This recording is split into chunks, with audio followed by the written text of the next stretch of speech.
Welcome, everyone, to another episode of Face the Jury. We've heard a lot of commentary recently about who is the GOAT of professional football. GOAT meaning the greatest of all time. Is it Tom Brady, Joe Montana, Drew Brees? Well, we are fortunate to have with us today one of the GOATs of medical malpractice trial lawyers. Our guest today is a leading patient safety advocate and attorney who represents seriously injured people in lawsuits against hospitals, doctors, drug manufacturers, insurance companies, and other corporations.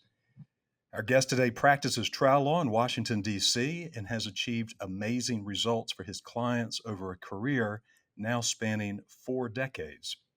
But the mark of a truly great trial lawyer is not just the ability to succeed in the courtroom, it's a desire to teach other, less experienced trial lawyers how to succeed for their clients. And our guest has made an enormous impact on the practice of law by co authoring, along with another great trial lawyer, my friend Rick Friedman, what I consider the most important book on plaintiff's trial practice. It's called Rules of the Road, a Plaintiff's Lawyer's Guide to Proving Liability, published by Trial Guides in 2006. Since then, the techniques that are described in the book have been the subject of national and regional seminars for trial lawyers, sponsored by the AAJ, American Association for Justice, which is the largest organization of plaintiffs' lawyers in the United States. In 2012, our guest was the lead author of a follow up book, another great book called Winning Medical Malpractice Cases with the Rules of the Road Technique. He co authored the book, The Fearless Cross Examiner: Win the Witness, Win the Case.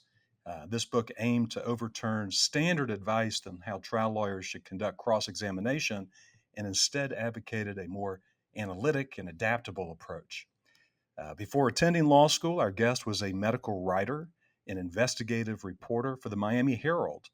He was a finalist for a 1980 Pulitzer Prize for Dangerous Doctors, a series of articles that he co authored identifying the problems of medical malpractice.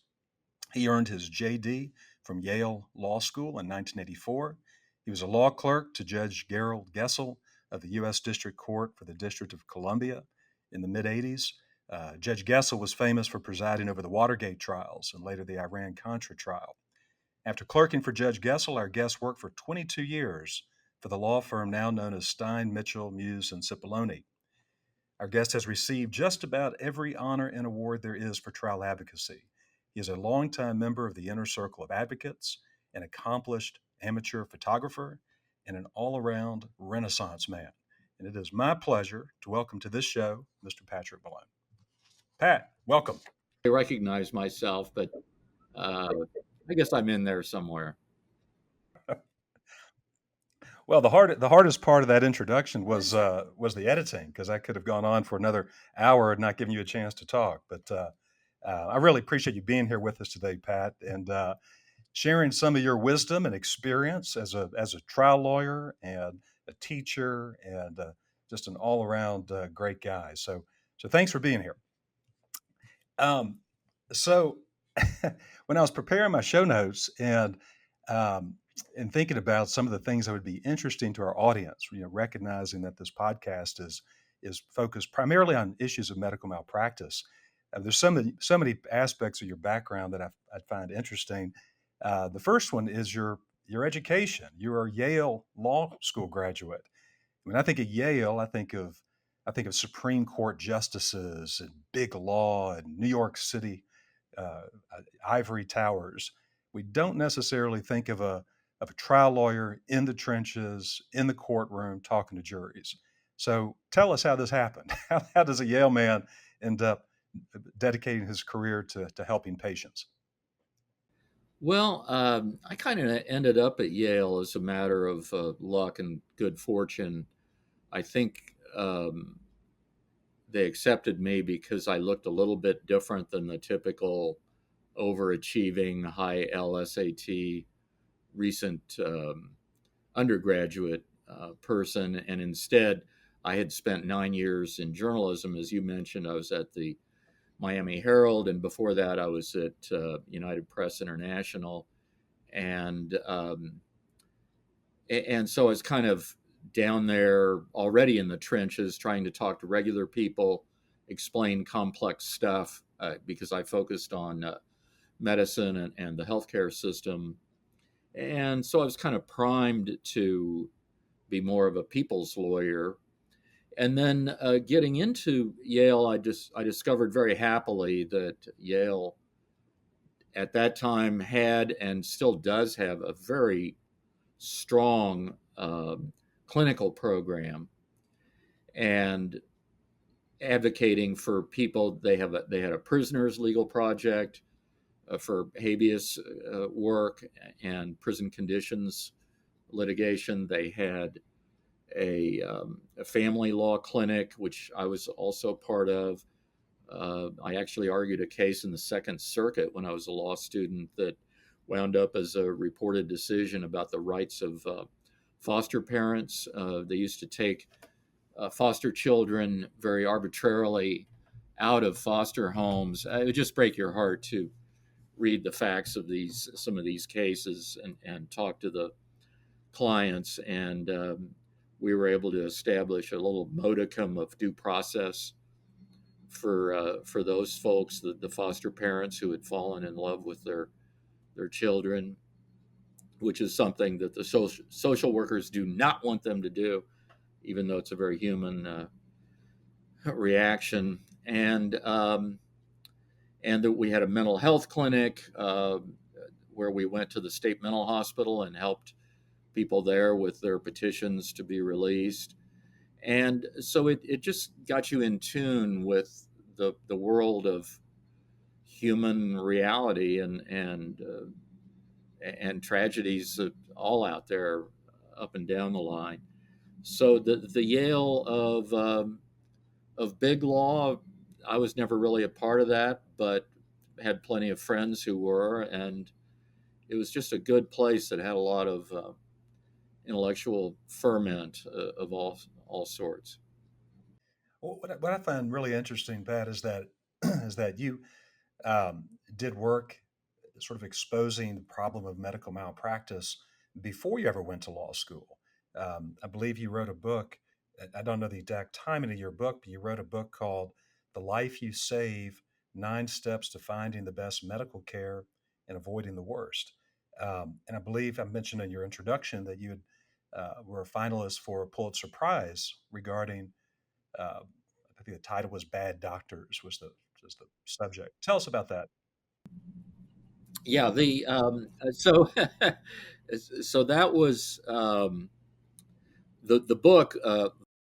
Life You Save is more recent. That was about 10, 12 years ago, and it was all about trying to teach people how to get better health care. And I came up with a bunch of stuff, but my rule number one was to get your own medical records and read them, because you find out stuff about yourself, you find out stuff about your doctor, and you find out sometimes that they've just made mistakes about you, or there are things about you in there that you didn't even know. So I always advocate that anybody who has any kind of health condition at all, which pretty much we all do, should get and read your own medical records. The Pulitzer Prize runner-up thing, that was a long time ago. That was back at the Miami Herald, and that was about a problem that persists today in the world of medicine. In fact, we just had a blog post on my weekly blog about this subject, which is the state boards of medicine, the licensing bodies for doctors, have always been and seemingly still are very scattershot in their enforcement of rules of ordinary conduct on doctors. When we did our series back 1979, it was really bad. There was just this ethos among the members of the medical board, who were all doctors themselves. When a fellow doctor, a miscreant, would come up to them for discipline, the their ethos was one of there, but for the grace of God go I. And I'm so sympathetic to this poor man who he's been through a lot, and it was just so bizarre, the lack of empathy for patients who were hurt by these bad actors. And we had some that were just absolutely hair raising. A guy who had a patient in the hospital for multiple um, trauma, and checking her out of the hospital and taking her to a place and sexually assaulting her, for example. And he had kind of a slap on the wrist penalty. So we were able to shine some sunshine on that, and it embarrassed them so much that they kind of went in the opposite direction and became really draconian, at least for a little while. This was state of Florida. I think since then it's the pendulum has swung again multiple times. But that was a big issue of professional self discipline. As you know, Lloyd, in the world of medical malpractice, not often, but sometimes we come across these repeat offenders who seem to be able to just go on and do their thing and hurt people and never get called to account by the licensing boards. It's a real puzzle. It's a puzzle, and it's it's infuriating. I mean, there's so many examples. There's another podcast I enjoy listening to a lot called it's the Doctor Death series. You're probably familiar with it. Yeah, yeah, that was about this guy in Texas. Yeah, Texas seems to attract doctors with spotty backgrounds because they've instituted so much so-called tort reform, which is basically immunity for the healthcare professionals um, by restricting patients' rights to get full verdicts and full access. And just an example of the system protecting bad doctors. And they'd have complaint after complaint, and then he would go off to a different hospital group and wash, rinse, and repeat. And it's a real problem. And uh, you make some good points about that. So, Pat, I want to a lot of the folks that I know who listen to this podcast, a lot of my friends and colleagues and trial lawyers um, would be very interested in hearing from you about your greatest courtroom success, and not necessarily the highest dollar figure. There are a lot of those, but what's a case that you sort of look back on with pride, either because it was unwinnable and you won it, or the outcome changed a life in a profound way that touched you. Is there a case that's sort of comes to mind when you look back on all the trials you've had, of what maybe was the most impactful to you personally? And can you share a little bit about that with us? um, I was actually just joking to myself. You mentioned winning an unwinnable case. Actually, I've lost an unlosable case. So, you know, Oh no.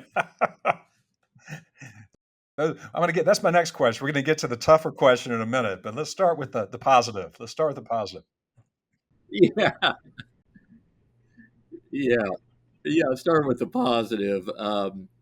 You know, not that there've been a huge number, but I guess the most recent jury trial I had, which actually has been a while since we haven't had any jury trials since the pandemic started, but I represented a little girl who suffered a very bad chemical burn when she was about, uh,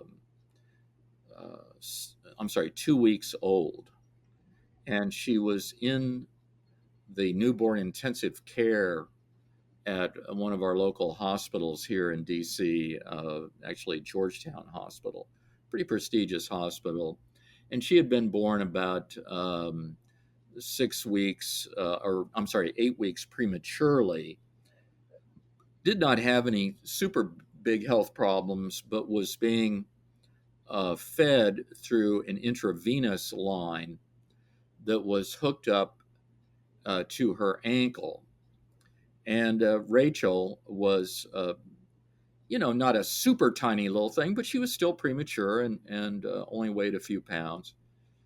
And the problem with these IV lines is that the tip of the IV is supposed to go into the blood vein, uh, where then the stuff that's coming through it, in this case, various kind of nutrients, including proteins and bodybuilding stuff that we all need, because she was too young to suck to and to swallow. Um, so the nutrients are supposed to go into the blood vein and then circulate throughout the body, which dilutes them, and then they get absorbed. Well, the problem is that little tiny babies, as we all know, tend to move and kick and stuff like that, and the tip can get dislodged. And if it goes into the soft tissue, right, like the muscle or the fat, right next door to the blood vessel, it is very caustic, and if you don't catch it in time, it can cause a very bad uh, internal burn, a chemical burn, and it's called extravasation, is the fancy term for it. So Rachel had this. It was actually discovered by her grandmother coming in on visiting hours and seeing her across the room in the bassinet and thinking, why does she have a red sock on her foot? And then going up to uh, the bassinet and seeing it's not a sock. Her entire foot and ankle are inflamed, because this has gone on for at least an hour. And the nurse, she yells, and the nurse comes running up, and all heck breaks loose. And they do eventually get her stabilized. And, you know, I actually didn't meet with the family for another, probably 9 months later. And she had recovered. She'd left the hospital, but she had the development of a pretty ugly scar wrapping around her ankle that made it look kind of shriveled, because what it did was it ate away uh, the fat pad below the skin. And once you eat that away, the body cannot replace it in the ordinary course. And I remember thinking when I first saw her, it didn't look all that bad. But over the course of the next few years, as we developed the case, and then we got up to the point of trial, the trial occurred when she was 5 years old. Um, Not only was it super obvious when you saw her, but she had also developed some problems with that leg on her, the right leg where the ankle was, not growing as fast as the other leg, because the injury had interfered with what they call the growth plate, which is the bone growth at, there's one on each end of the of the shin bone, the tibia, and down at the ankle, hers just wasn't growing as fast as the others. So she was growing lopsided, and she was starting to be a little lopsided in her walking, and she was also a little stiff in her walking because the scar tissue around the ankle was um, tight. You know, most of us take for granted that our skin is kind of nice and elastic and loose. Well, if you get a scar, not only is it ugly, but it's stiff, it's tight, and it doesn't move normally. And so this kind of restricted her normal ankle movement. And, as a little kid, she was pretty good at covering it up. what she would do, that I noticed in watching her carefully, and her parents, of course, would talk to me about this, is she would skip. She would skip down the street like a happy little child. Well, it helped cover up the fact that she wasn't walking normally. So something that looked charming but was actually a little bit of a coping mechanism. Um, we were honestly talking to them about settling the case. We wanted a number kind of in high six figures. There's no damage cap in DC, but we didn't have hardly anything in the way of what they call special damages, the medical bills and whatnot. Um, and, we could have blackboarded some 5 figures worth of both the past medical bills and maybe some future bills. She had laser treatments for the tightness of the scar. What they do is they take a very fine laser beam and they drill or burn hundreds of tiny, tiny little holes into the skin, which breaks up the hardness of the scar tissue and makes it a little more supple. But she'd already had 10 of those by the time of trial, and really wasn't all that helpful. But in any event, the uh, defense, and thank goodness for us, we get to try cases where they make a mistake of judgment, typically, and they ultimately, by the time of trial, it was a no offer situation. We probably could have gotten maybe 500,000 tops out of them.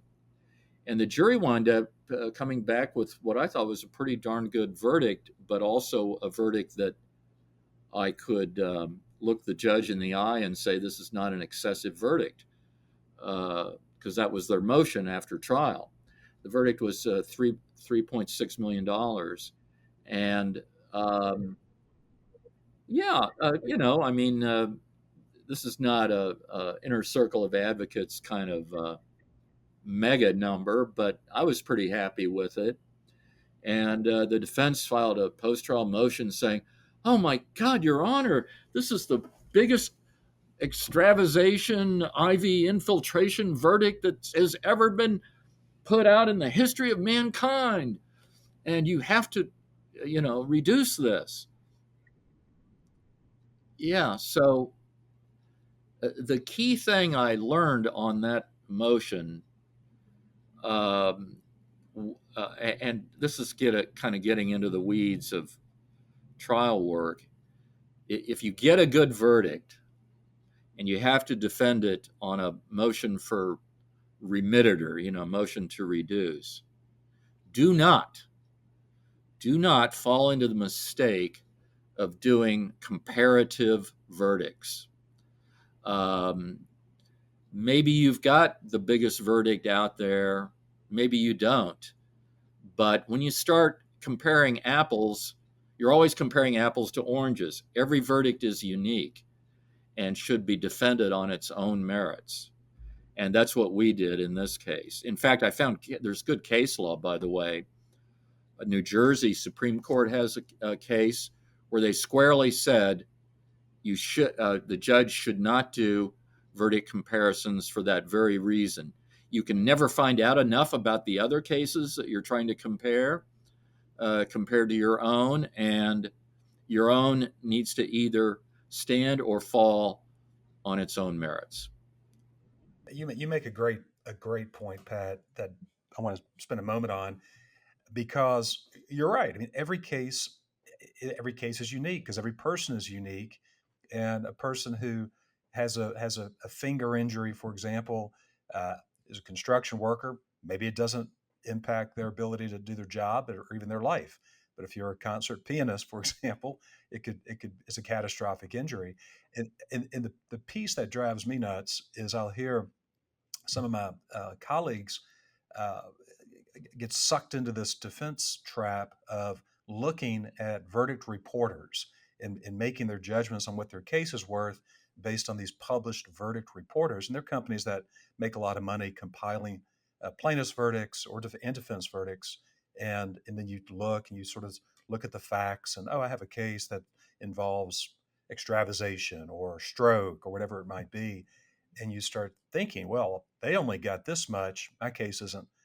And it's corrupt thinking because your case is your case, and your case may be worth more or less than these other ones, but it's your case, and you can't take a shortcut by looking at a reference book on what your case is worth.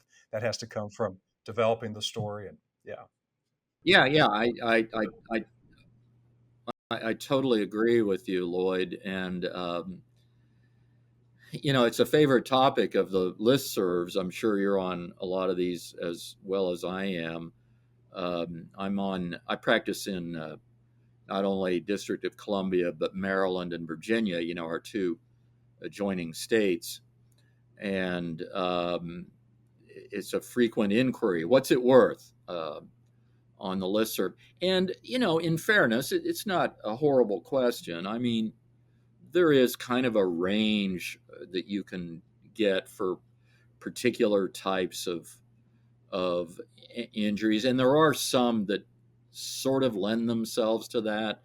I'm thinking about uh, there's a emergency medicine frequent issue with a little boy will come in with severe pain in their testicles, and it turns out that it's twisted the blood vessel, and they wind up losing a testicle. Well, what's that worth? Okay, yeah, there is a history there, and maybe it works for that kind of case. But in most cases, I would say it's different, and the value, quote unquote, of the case, a lot of it also depends on the moral worthiness of your people.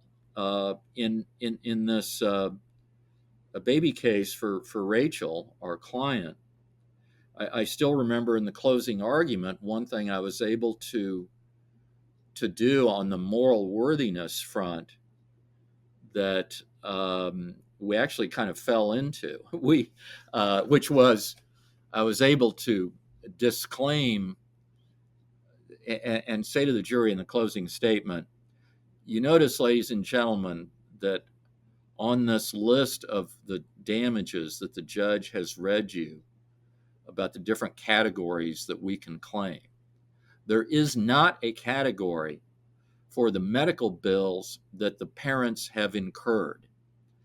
And all those trips they made up to Johns Hopkins Hospital, the 10 or 12 trips, and staying overnight while their daughter got these laser treatments, they're not asking for a dime for any of that, or for their bills, or for anything for themselves. This is all about Rachel, and all of the money will go to her and to a special account that will be preserved for her. And when I explained that, at least one of the jurors nodded and looked over at the parents in a very admiring kind of way. So you're if you can play that card of the selflessness of one or more of your clients, it really is quite helpful. And I say we fell into it because it was kind of funny. When we first filed the case, we actually filed it with a claim for the parents of negligent infliction of emotional distress. And it's an undecided question under DC law, because we used to have, for negligent emotional distress, you used to have to be in the zone of danger, so to speak. In other words, if you were standing at the traffic light and the walk light comes on, but a speeding car comes through and almost hits you, but not quite, you could have a negligent emotional distress claim. But that expanded with a case that the D.C. Court of Appeals decided en banc, where they said that if there's a special relationship between the defendant and the plaintiff, where the defendant was required to watch out for the plaintiff's mental and emotional health, then you could have a claim.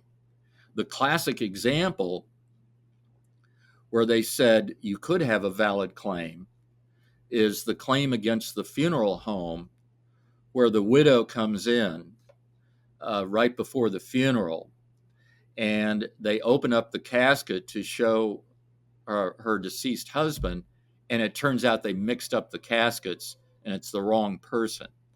And the horror of seeing that, and the emotional distress. There was actually an old DC case that said, sorry, she wasn't in the zone of danger, no case. But in this new case, which was actually a healthcare case of a misdiagnosis of AIDS, they told a guy he had AIDS, and he really didn't, because he'd only had the preliminary screening test and not the full-blown test.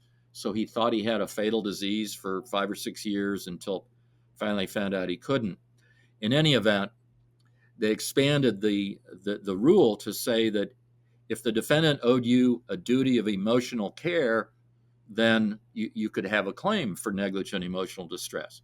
So we said, hey, in the newborn intensive care unit, they actually say in the defendant, the hospital, they say, we have two patients. We not only have the baby patient, but we are treating the parents as well. So we thought that was a pretty good claim, but the trial judge did not think so. And actually, about a year before trial, they filed a motion to dismiss that, or summary judgment, and we lost. So by the time of trial, we really had nothing except the medical bills, and we could easily let those go to make it a pure case. The beauty was post-trial that we had the only real appealable issue, which was the denial of our claim for the parents for negligent emotional distress. So that was kind of fun. They wound up paying the full amount of the judgment for the little girl, and a confidential sum for the parents on the side. Oh, that's great. Congratulations. As you were telling your story, just the point crossed my mind about how the law doesn't stay still, and these rules don't stay still, and the interpretation of the law doesn't stay still. And good lawyers, creative lawyers like yourself, thinking of ways to advance your client's case and pushing on the fringe, and not necessarily the fringe, but pushing case law beyond where it's been previously, is a really important role that we play. To always be thinking of how can the law, because the law is meant to serve our clients. It's not meant to be this monolithic, impenetrable structure. So that's just another example of great lawyering. I appreciate you sharing that. Now, I'm not going to let you get off too easy here, Pat. I told you I was going to ask you about your greatest and satisfying result. Now, I'd like you to share with us, if you can, if you've had any of these, your most despairing loss.